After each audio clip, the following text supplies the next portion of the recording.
शास्त्रों में पुराणों की बड़ी महिमा है। उन्हें साक्षात श्रीहरि का रूप बताया गया है। जिस प्रकार भगवान श्रीहरि संपूर्ण जगत को प्रकाश प्रदान करने के लिए सूर्य का विग्रह धारण करके जगत में विचर रहे हैं, उसी प्रकार वे सबके हृदय में प्रकाश करने के इस जगत में पुराणों का रूप धारण करके मनुष्यों के हृदय में विचर रहे। अतः पुराण परम पवित्र है। यथा सूर्य वपुर भूत्वा प्रकाशाय चरेद हरि सर्वेषां जगतामेव हरिरालोक हेतवे तथैवान्तः प्रकाशाय पुराण अवयवो हरिः विचरेदिह भूतेषु पुराणं पावनं परम्।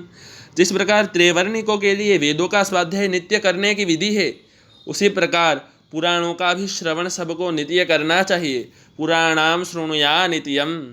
पुराणों में अर्थ, धर्म, काम और मोक्ष चारों पुरुषार्थों का बहुत ही सुंदर निरूपण हुआ है तथा चारों का एक दूसरे के साथ क्या संबंध है इसे भी बड़ी भांति समझाया गया है। श्रीमद् भागवत में लिखा है, धर्मस्य अपवर्गस्य नार्थो अर्थाय कल्पते नार्थाय धर्मकान्तस्य लाभो लाभाय हि स्मृताः। कामस्य नेन्द्रिय प्रीतिर्लाभो जीवेत यावत जीवस्य तत्व जिज्ञासा नार्थो यश्चेह कर्मभिः। धर्म तो अपवर्ग मोक्ष या भगवत प्राप्ति का साधक है। धन प्राप्त कर लेना ही उसका प्रयोजन नहीं है। धन का भी अंतिम साध्य है धर्म, न कि भोगों का संग्रह। यदि धन से लौकिक भोग की ही प्राप्ति हुई तो यह लाभ की बात नहीं मानी गई है।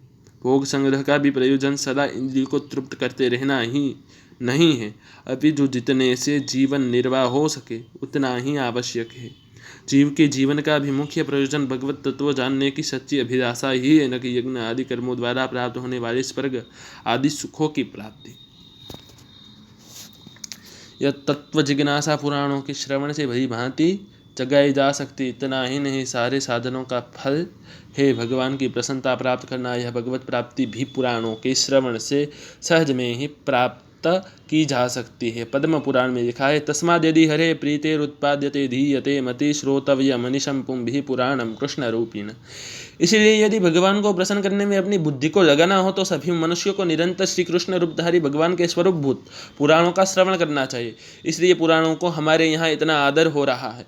वेदों की भांति पुराण भी हमारे यहाँ अनादि माने गए हैं। उनका रचयिता कोई नहीं, सृष्टिकर्ता ब्रह्मा जी भी उनका स्मरण ही करते हैं। पद्म पुराण में लिखा है, पुराणम सर्वशास्त्राणां प्रथमं ब्रह्मणा स्मृतम्।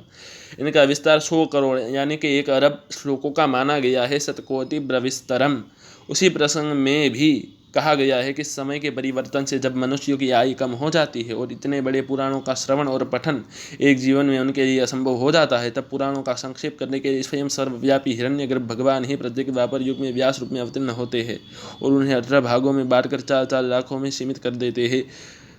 पुराणों का यह संक्षिप्त संस्करण ही भूलोक में प्रकाशित होता है। कहते हैं कि स्वर्ग आदि लोकों में आज भी 1 अरब श्लोकों का विस्तृत पुराण विद्यमान है। कालेनाग्रहणं दृष्टा पुराणस्य तथा विभु व्यास रूप तदा ब्रह्मा संग्रह अर्थे युगे युगे चतुर्दश प्रमाणेन द्वापरे द्वापरे जगु तद 18 कृत्वा भूलोकेऽस्मिन् प्रकाशितम् अध्यापि देवलोके स्वशतकोटि प्रविस्तरम्।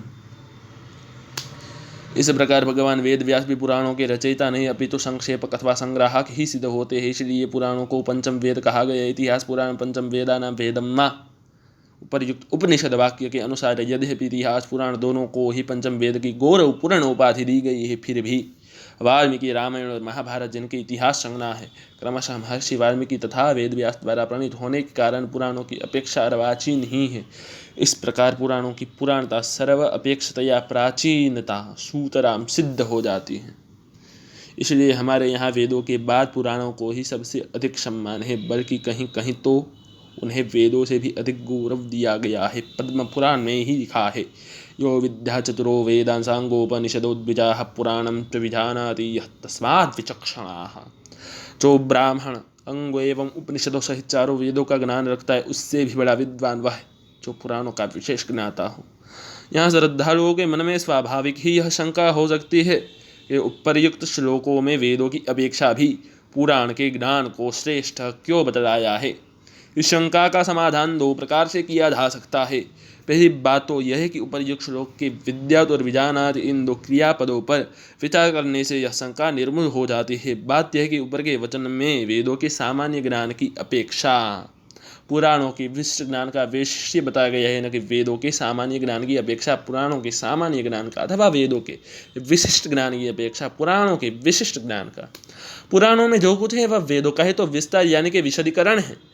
इसी दशा में पुराणों का विशिष्ट ज्ञान वेदों का ही विशिष्ट ज्ञान है और वेदों का विशिष्ट ज्ञान वेदों के सामान्य ज्ञान से ऊंचा होना ही चाहिए। दूसरी बात यह है कि जो बात वेदों में सूत्र रूप से कही गई है वही पुराण में विस्तार से वर्णित है। उदाहरण के लिए परम तत्व के निर्गुण निराकार रूप का तो वेदों यानी कि उपनिषदों में विशद यानी कि विस्तार से वर्णन मिलता है, परंतु सगुण साकार तत्व का बहुत ही संक्षेप में कहीं कहीं वर्णन मिलता है। इसी दशा में जहाँ पुराणों के विशिष्ट ज्ञाता को सगुण निर्गुण दोनों तत्वों का ही विशिष्ट ज्ञान होगा, वेदों के सामान्य ज्ञाता को प्राय निर्गुण निराकार ही सामान्य ज्ञान होगा।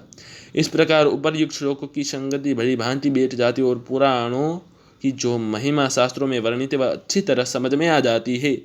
पुराण 18 है, उनके नाम ये है: ब्रह्म पुराण, पद्म पुराण, विष्णु पुराण, शिव पुराण, श्रीमद्भागवत पुराण, नारदीय पुराण, मार्कंडेय पुराण, अग्नि पुराण, भविष्य पुराण, ब्रह्मवैवर्त पुराण, नरसिंह पुराण, कूर्म पुराण, मत्स्य पुराण, वराह पुराण, स्कंद पुराण, वामन पुराण, कूर्म पुराण, मत्स्य पुराण, गरुड़ पुराण और ब्रह्मांड पुराण।